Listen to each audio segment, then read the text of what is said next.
नमस्कार. मी भगवंत कुलकर्णी. ब्रह्मसत्य यूट्यूब चॅनलमध्ये तुमचं सगळ्यांचं खूप स्वागत आहे. आजचा विषय म्हणजे की ब्राह्मणांनी आपली मानसिकता बदलावी. 1947च्या आधी आपण अ, मोठ्या मोठ्या पदांवर होतो. आपले मोठे मोठे उद्योग होते. नोकरी तर होतीच होती. पण उद्योगधंदे पण आपले मोठे होते. सावकारी आपण मोठ्या प्रमाणावर करत होतो. काय आणि आपण सावकारी करत असताना कधीही कुठल्या माणसाने आपल्यामुळे आत्महत्या केली नाही. भिक्षुकी तर होतीच होती आपली. तर ही कसं झालं की 1947 साली आपलं जेव्हा हे झालं, स्वातंत्र्य मिळाल्यानंतर घटना बदलल्या. म्हणजे पूर्वी आपण राजे महाराजांकडे आपण मोठ्या होद्यांवर होतो, कारण आपले इंटिग्रिटी, विश्वासार्हता या सगळ्या गोष्टी होत्या. त्याच्यामुळे आपल्याला ती तिथे होती. पण आता जेव्हा डेमोक्रेटिक गव्हर्नमेंट आलं, तेव्हा डोक्यापेक्षा डोक्यांना किंमत आली.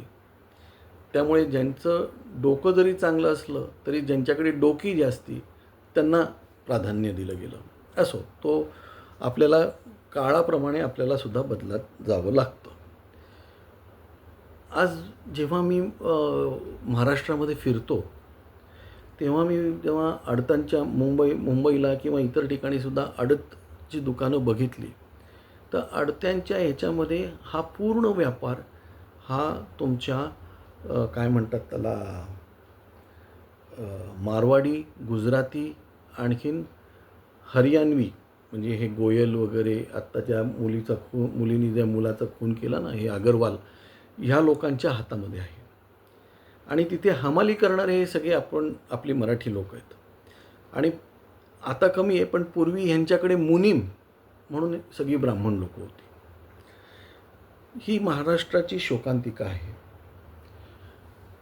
आता माझं ब्राह्मण लोकांना असं हे आहे की आपण 47 सालानंतर जेव्हा हे झालं, 48 साली जेव्हा गांधीवध झाला, तेव्हा आपण जे बाहेर पडलो, तर आपल्याला इमिजिएट काहीतरी पाहिजे होतं. त्याप्रमाणे आपण आपल्या याच्यावर नोकऱ्या मिळवल्या. गव्हर्नमेंटमध्ये नोकऱ्या मिळाल्या, प्रायव्हेट सेक्टरमध्ये नोकऱ्या मिळवल्या. आरक्षण आल्यावर आपल्याला आणखीन एक सेटबॅक बसला. ओबीसी नंतर आणखीन एक सेटबॅक ओबीसी आरक्षणानंतर आणखीन एक सेटबॅक बसला. ठीक आहे, या सेटबॅक बसला तरी आपण पुढे जात राहिलो. पण आज आपल्याला मानसिकता अशी बदलायला पाहिजे की आपण फक्त नोकरी करण्यासाठी म्हणून जन्माला आल्यासारखे कधीकधी वागतो. तर माझ्या दृष्टीने ब्राह्मण मुलांनी, युवकांनी व्यवसाय सुरू करावा. जे तालुका पातळीवर आहेत, त्या तालुका पातळीवरच्या ब्राह्मणांनी काय म्हणतात, आडत्यांची वगैरे दुकानं, शेतकऱ्यांकडनं माल घेऊन विकणं वगैरे, हा व्यवसाय सुरू करायला काहीच हरकत नाही. आज आपण बघितलं तर ठिकठिकाणी गावांमध्ये किराणा मालाची दुकानं ही मारवाड्यांची असतात. मेजॉरिटी मारवाड्यांची असतात. जे त्यांचं असण्याबद्दल माझं म्हणणं नाही, ते तर कष्ट करून खातात, त्याच्याबद्दल माझं म्हणणं नाही. काय पण मग तिथे तुम्ही जे कमी शिकलेली लोक आहेत किंवा त्यांना तिथे इस्टेट आहे, हे आहे, त्यांनी तिथे राहून किराणा मालाची दुकानं हे करावी. हे किराणा मालाचं जे मार्केट आहे, हे आपण मुंबईचं मार्केट आहे, हे सगळं मार्केट जे आहे, हे सगळं इतरांच्या हातात आहे. स्टॉक एक्सचेंज हे गुजरात्यांच्या हातात आहे मेजर. काय रेडीमेड गारमेंट वगैरे हे सगळे कच्छी लोकांच्या हातात आहे. महाराष्ट्र म्हणजे मुंबईमधलं मी विचार, आणि तेच महाराष्ट्रामध्ये सुद्धा ती काही वेगळी परिस्थिती नाही आहे. कच्छी जैन लोकांच्या हातामध्ये आहे. काय तर हा सगळा व्यापार जो आहे, लाकडाचा धंदा, हा पटेल गुजराती लोकांच्या हातामध्ये आहे. काय या सगळ्या याच्यामध्ये आपण कुठेच नाही, आपण ॲब्सोल्युटली कुठे नाहीत. आणि आपल्याकडे जो धंदा करणारा माणूस असतो, ह्याला आपण मुलगीसुद्धा देत नाही.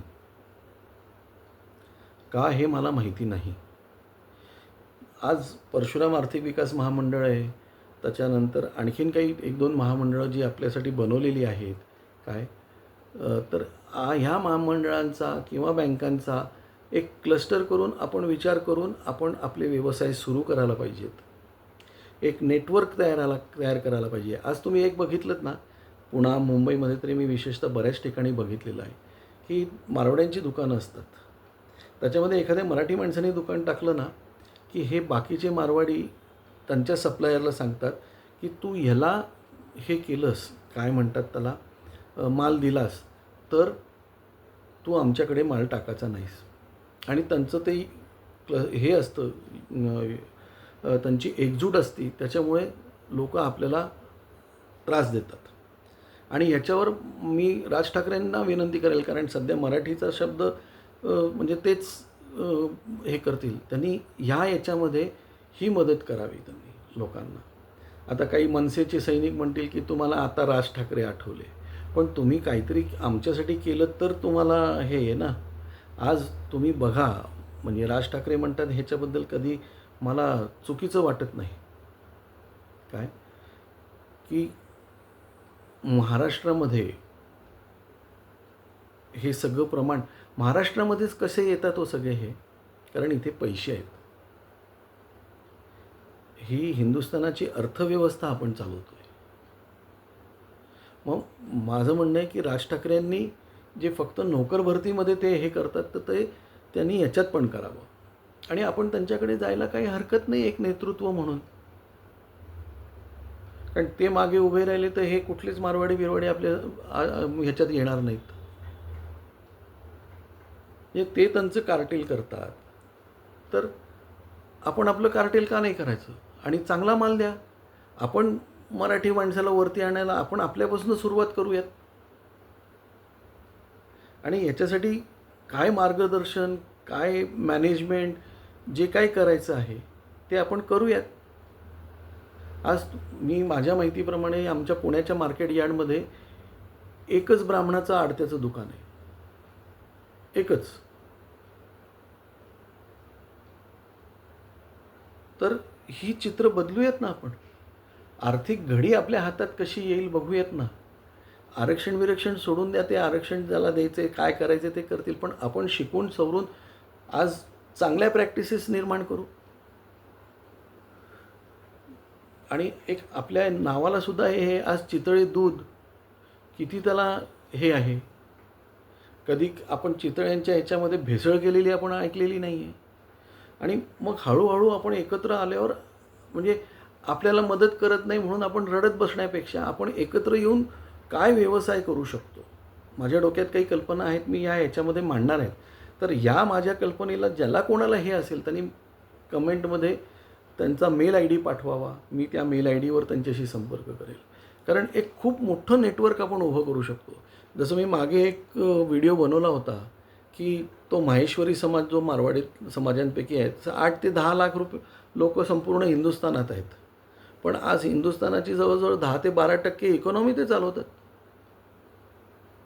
बिर्ला, खेतान, दालमिया अशी सगळी मोठी लोक आहेत. आपण का नाही होऊ शकत? आपल्या लोकांना रोजगार मिळेल, आपल्याला पैसे कमवता येतील आणि सचोटीने करू आपण. त्यामुळे ब्राह्मणांनी आपली मानसिकता बदलली पाहिजे. आज हा विषय होता. धन्यवाद.